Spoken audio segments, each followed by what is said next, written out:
Hello my dear ones. अगर आप OCD से सफ़र कर रहे हैं और अपनी लाइफ को रीसेट करना चाहते हैं तो ये वीडियो आपको लास्ट तक देखना है। अब कैसे आप अपनी लाइफ को रीसेट कर सकते हैं समझो। आर मतलब रेगुलेट द बॉडी।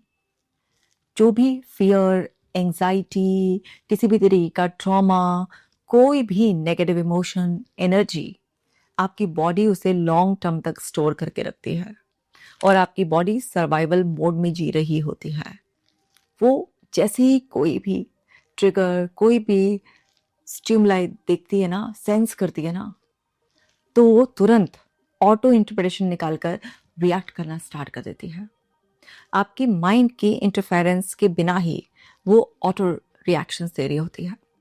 तो आपको सबसे पहले अपनी बॉडी की केमिस्ट्री को रीसेट करना होता है। आप जितना ज़्यादा ब्रेथ वर्क करेंगे, जितना ज़्यादा आप मेडिटेशन करेंगे, जितना आप सोमैटिक रिलीज करेंगे, शेकिंग के थ्रू, जंपिंग के थ्रू, डांस के थ्रू, रनिंग के थ्रू, आप कोई भी मेथड अपना सकते हैं, लेकिन आपको बॉडी को इन्वॉल्व करना ही पड़ेगा। जितना आप मूवमेंट करेंगे उतना आपके अंदर की केमिस्ट्री चेंज होगी। आपके अंदर जैसे ही केमिकल केमिस्ट्री चेंज होती है, आपकी बॉडी सर्वाइवल मोड से बाहर आना शुरू हो जाती है। हर समय जो आपका एक सिंपैथेटिक मोड ऑन रहता है, वो बीच बीच में रेस्ट लेना शुरू कर देता है और आप पैरासिम्पैथेटिक मोड में शिफ्ट हो जाते हैं। तो आपको कैथारसिस प्रोसेस में भी जाना पड़ेगा और रेगुलर बेसिस पर आपको ब्रेथ वर्क करना पड़ेगा।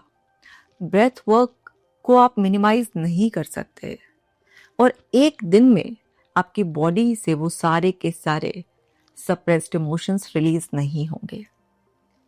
आपको पेशेंस रखना पड़ेगा। मिनिमम 90 डेज से लेके 180 डेज का टाइम लगेगा आपके इमोशंस को रिलीज करने में, आपकी बॉडी को रेगुलेट करने में।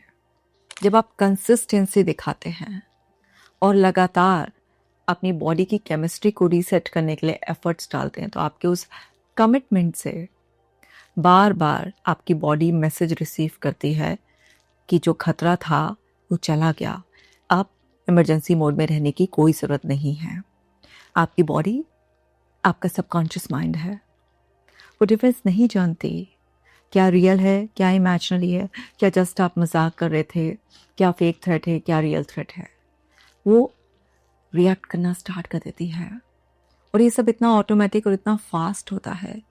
आप ये सेंस लगा रहे होते हैं, अरे मेरा माइंड कर रहा है, मेरी बॉडी कर रही है, क्या करे। मैकेनिज्म ऐसे ही काम करता है। आपके सारे एक्सपीरियंसेस आपकी बॉडी में स्टोर हो जाते हैं। माइंड तो कुछ समय के बाद अपनी नेचर की वजह से शिफ्ट हो जाता है, लेकिन बॉडी के पास लॉन्ग टर्म मेमोरी है, वो नहीं आसानी से शिफ्ट होती। वो पहले इंश्योर करेगी कि आप सेफ हैं, और वो कैसे बिलीव करेगी? आपके एक्शंस के थ्रू। तो सबसे पहले आपको वो एक्शन लेने हैं जो रिलैक्सेशन को प्रमोट करते हैं, क्योंकि जब मूवमेंट करते हैं तो आपके अंदर कॉर्टिसोल लेवल डाउन जाते हैं। आपके अंदर डोपामीन, एंडोर्फिन, सेरोटोनिन, गावा की, इन सब की एक्टिविटीज़ बढ़ना शुरू हो जाती है और ये केमिस्ट्री चेंज होते ही आप ये सोचो कि आपने ना शुरुआत में ना 50% जंग जीत ली है। दूसरा, फूड का भी बहुत इम्पोर्टेंस है। आप अगर अपना डाइट चेंज करते हैं, उसे रेगुलर करते हैं, आप स्लो ईटिंग करते हैं, बहुत ही क्वाइट एनवायरनमेंट क्रिएट करते हैं और आप बहुत तसल्ली से, माइंडफुली, ग्रैटिट्यूड की फीलिंग के साथ अगर आप खाते हैं, तो उससे भी आपके अंदर की केमिस्ट्री बहुत जल्दी चेंज होती है। दूसरा, स्लीप वेक साइकिल, क्योंकि रेस्ट भी तो चाहिए ना केमिस्ट्री को रीसेट करने के लिए। आप बॉडी को जितने भी प्लेजरेबल एक्सपीरियंसेस देते हैं, हेल्दी वाले, तो उन सब से बहुत जल्दी केमिस्ट्री रीसेट होती है। जितना आप अपने लोगों के साथ सेफ एनवायरनमेंट में टाइम स्पेंड करते हैं, उससे और ज़्यादा ऑक्सीटोसिन, जो कि एक सेफ्टी केमिकल है, वो लव हार्मोन भी है, पर उससे पहले वो सेंस ऑफ सेफ्टी प्रोड्यूस करता है। सो सेफ्टी पहले आती है, और बाकी एहसास बाद में आते हैं। इस सब से आप रेगुलेट कर सकते हैं अपनी बॉडी को। अब बात आती है ई की। ये रीसेट की पूरी स्पेलिंग बता रही हूँ मैं आपको। ई का मतलब है एग्जामिन द स्टोरी। आपका ओसीडी आपको स्टोरी सुना रहा है, बड़ी वेग स्टोरी है, नहीं बताता ये कब होगा, कौन करेगा, कैसे करेगा, क्यों होगा, वो कुछ नहीं बताता आपको। वो बस एक वेग स्टोरी बिना किसी एविडेंस के बस सुना रहा होता है कि मान लो मेरी बात, यही होने वाला है, ऐसा हो सकता है, या ऐसा हो गया होगा, या तुम ऐसा कर सकते हो। ऐसे डराता है जैसे हमारा कंट्रोल चला जाएगा और हमें पता ही नहीं चलेगा, माइंडलेसली हमसे ऐसा हो जाएगा। तो उसकी वेग स्टोरी को एग्जामिन करो, देखो ना उसमें क्या फैक्ट्स हैं। फीलिंग्स को फैक्ट से सेपरेट करो, उस स्टोरी को लिख लो और फिर अंडरलाइन करो क्या क्या जस्ट फीलिंग बेस्ड असम्पशंस हैं। फैक्ट्स तो कुछ है ही नहीं, ना ऐसा कभी कुछ हुआ और ना ऐसा होने के कोई रियलिस्टिक चांसेस हैं। इसमें क्या कनेक्शन है, तो एरर्स फाइंड आउट करो, कहाँ पर जनरलाइज करने की कोशिश कर रहा है, कहाँ पर थॉट एक्शन फ्यूजन है, कहाँ पर थॉट पर्सन फ्यूजन कर रहा है, आइडेंटिटी से ही मिक्स कर दे रहा है, कहाँ पर कैटास्ट्रॉफिक मीनिंग निकाल रहा है। तो अलग अलग तरीके के डिस्टॉर्टेड थिंकिंग पैटर्न्स मार्क करो और फैक्ट्स चेकिंग करो। शांति से आराम से लिखो। जब फीलिंग्स और फैक्ट्स को सेपरेट कर देते हो, जब इतना रिटन में वर्क करते हो, तो आपका प्रीफ्रंटल कॉर्टेक्स जो टेम्परेरीली इमोशंस हावी होने पर काम नहीं करता, वो धीरे धीरे अपनी वर्किंग कैपेसिटी में आ जाता है। तो आपको इमोशंस हावी होने पर डरना नहीं है, आपको उसे लिखना है और पूरा स्क्रूटनाइज करना है कि इसमें कितनी सच्चाई है। ऐसे होता है ना, कई बार कोई झूठी कहानी बताता है, फिर हम देखते हैं कि ये सच है झूठ है, एविडेंस बेस्ड चेकिंग करते हैं ना।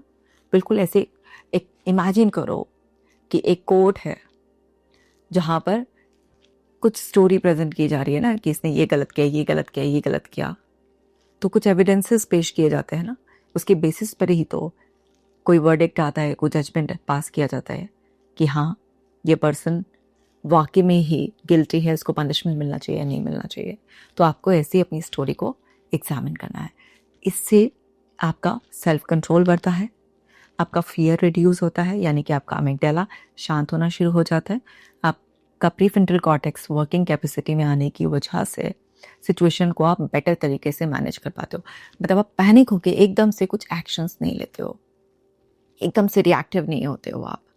आप आराम से अपने रिस्पॉन्स को डिले कर सकते हो, उसे होल्ड कर सकते हो और फिर कुछ समय के बाद आप उसे करना बंद कर सकते हो। अब नेक्स्ट है एस, मतलब shift your response not the emotions. Emotions अपने आप आएंगे, जैसे थॉट्स अपने आप आते हैं। तो आप उस इमोशन की प्रेजेंस में भी, उस स्टोरी को सुनकर भी, अगर आपने रिस्पॉन्स को चेंज कर देते हैं, तब जाकर आप विक्ट्री हासिल करते हैं।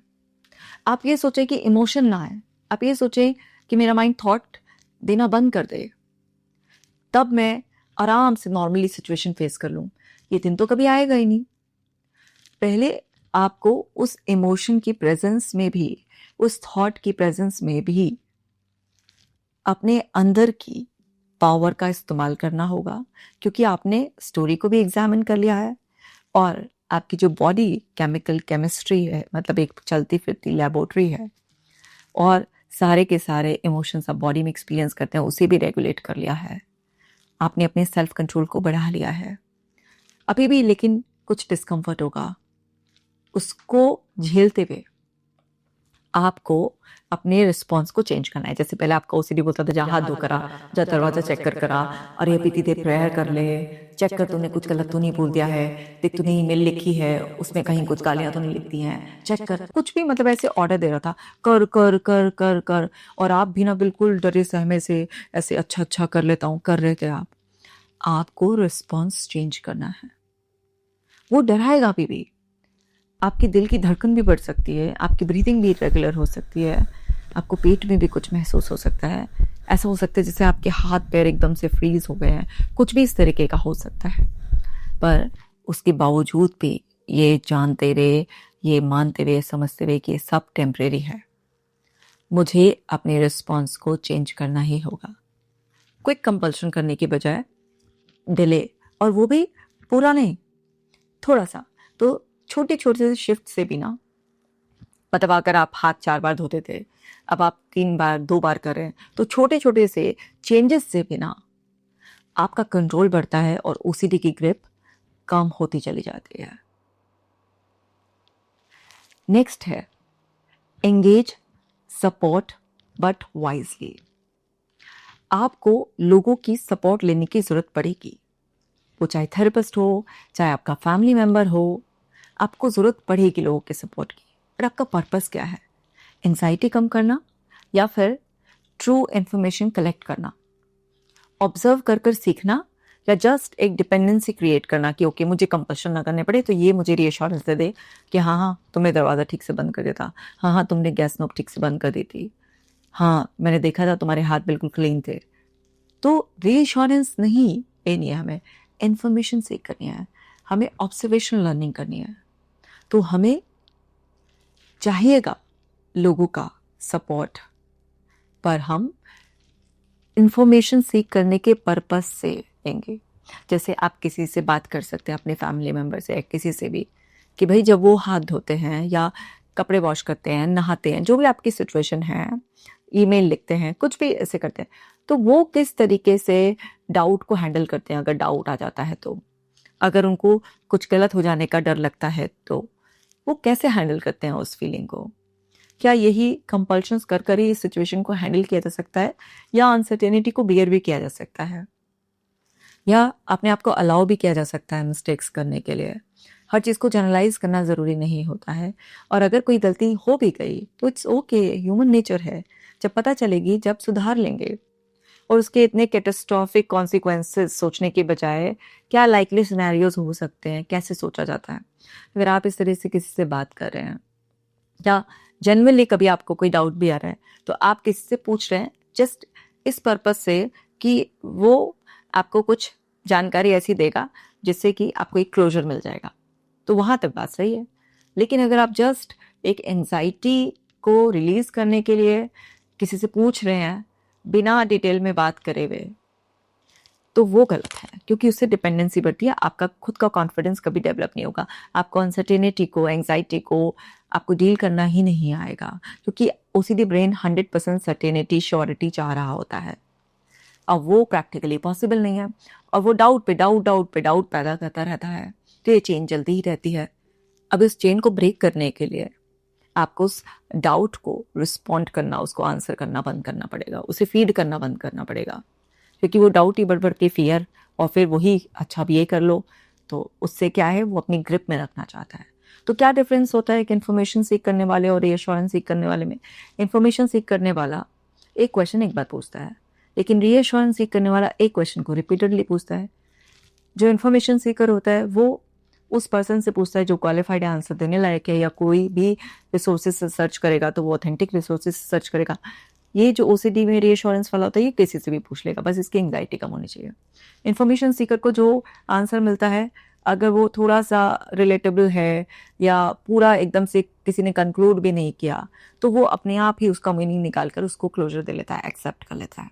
पर इसको एकदम एग्जैक्ट एब्सोल्यूट आंसर चाहिए, और फिर इसको वो जो आंसर मिला है उसको भी चैलेंज करता है, फर्दर उसको क्वेश्चनिंग किया जाती है। तो इन्फॉर्मेशन सीकर और रीअश्योरेंस सीकर में अंतर होता है। तो हमें समझना है कि हम इन्फॉर्मेशन सीख कर सकते हैं, हम सपोर्ट ले सकते हैं। अगर हमें बहुत एंजाइटी हो रही है, हमसे एक्सरसाइज भी नहीं हो रही है, तो हम अपने फैमिली मेम्बर्स को बडी बना सकते हैं। हमें खुद एक्सपोजर करने में दिक्कत आ रही है, तो हम अपने किसी भी ट्रस्टेड फैमिली मेम्बर, फ्रेंड को, किसी को भी अपना पार्टनर बना सकते हैं कि वो थोड़े से सपोर्ट से इनिशियली आपको एक्सपोजर करने में मदद करे। तो ना तो आपको थेरेपिस्ट पर रीअश्योरेंस की डिपेंडेंसी क्रिएट करनी है, और ना ही किसी फैमिली मेम्बर पर, क्योंकि वो सपोर्ट गलत है। तो आपको जो सपोर्ट लेना है, वो सपोर्ट लेना है जो आपको हील करने में मदद करे। अब लास्ट बचा टी। टी का मतलब है टॉलरेट डिस्कम्फर्ट। जब आप ये सारा कुछ करेंगे, इस ओसीडी के ग्रिप से बाहर आ रहे होंगे, तो आपको डिस्कम्फर्ट होगा। ये आसान नहीं होगा प्रैक्टिकली करना, पर वो एक बात है ना कि मरता क्या ना करता, करना ही पड़ेगा। ये डिस्कम्फर्ट सहना होगा, और ओसीडी के चंगुल से अगर बाहर आना है तो उस डिस्कम्फर्ट को बियर करना होगा। उस एंजाइटी की प्रेजेंस में रिपीटेड एक्सपोजर करने होंगे, और सिर्फ एक तरीके से नहीं, अलग अलग स्टाइल में एक्सपोजर करने होंगे, अलग अलग प्लेसेस में करने होंगे, अलग अलग लोगों के साथ करने होंगे, सिमिलर काइंड ऑफ सिचुएशंस में अलग अलग तरीके से। आपको जब एक्सपोजर्स का एक्सपीरियंस मिलेगा तो उससे बहुत ही ईजीली आपके अंदर कॉन्फिडेंस बढ़ जाएगा और आपका ओसीडी ब्रेन शांत हो जाएगा।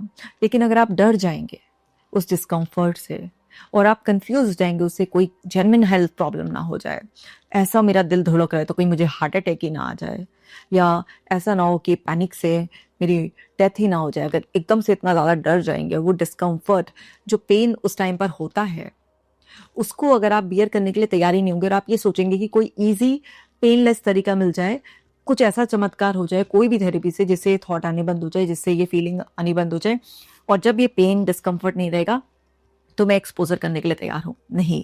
एक्सपोजर तभी सक्सेसफुल होता है जब आपकी एंजाइटी पीक करती है। एक्सपोजर तभी सक्सेसफुल होता है जब आपके अंदर वो थॉट्स भी होती हैं और वो फीलिंग भी प्रेजेंट होती है, और उस टाइम पर जब जाकर आप उस सिचुएशन को फेस करते हो और एंजाइटी के पीक होने पर भी सेफ्टी बिहेवियर से एग्जिट नहीं मारते हो, तब हैबिचुएशन प्रोसेस स्टार्ट होता है और आपका ब्रेन नेचुरली उस सेफ्टी लर्निंग को लेता है। एंजाइटी अपने आप ही बिल्ड होती है, वो पीक पर जाती है और डाउन भी होती है। तो इस तरीके से डिस्कम्फर्ट को सहते हुए ही, तो जो ब्रेथ वर्क भी या जो मेडिटेशन और सोमेटिक रिलीज प्रैक्टिसेस मैं बताती हूँ, वो एक्सपोजर के टाइम पर नहीं, वो अलग से बॉडी की केमिस्ट्री को रीसेट करने के लिए करना है। बट जिस टाइम आप एक्सपोजर में हैं तो उस मोमेंट में आपको उस एंजाइटी को टॉलरेट करना है, किसी और तरीके से उस एंजाइटी को रिलीज नहीं करना है, उस एंजाइटी को नेचुरली डाउन होने देना है। जब आप ये डिस्कम्फर्ट को टॉलरेट कर लेते हैं, तब जाकर सच में आपके अंदर वो रीसेट हो जाता है। तो ये एक्रोनियम रीसेट याद हो गया ना आपको? आर का मतलब है रेगुलेट करना अपनी बॉडी को, आपका ई का मतलब है एग्जामिन द स्टोरी, एस का मतलब है shift response not the emotions, फिर ई आया, उसका मतलब है एंगेज सपोर्ट बट वाइजली, और लास्ट में टी आया, टॉलरेट डिस्कम्फर्ट। तो इस एक्रोनियम को याद रखना और ये सब जो मैंने बताया है इसको अप्लाई करना। माय डियर वंस, आप ओसीडी की ग्रिप से फ्री हो जाओगे। अपनी वैल्यूज सेट करो, आपने आपको बताओ कि मैं फ्रीडम लवर हूँ, मैं किसी की नहीं सुनता। इस ओसीडी की इतनी मजाल कि मैं इसकी सुनूं।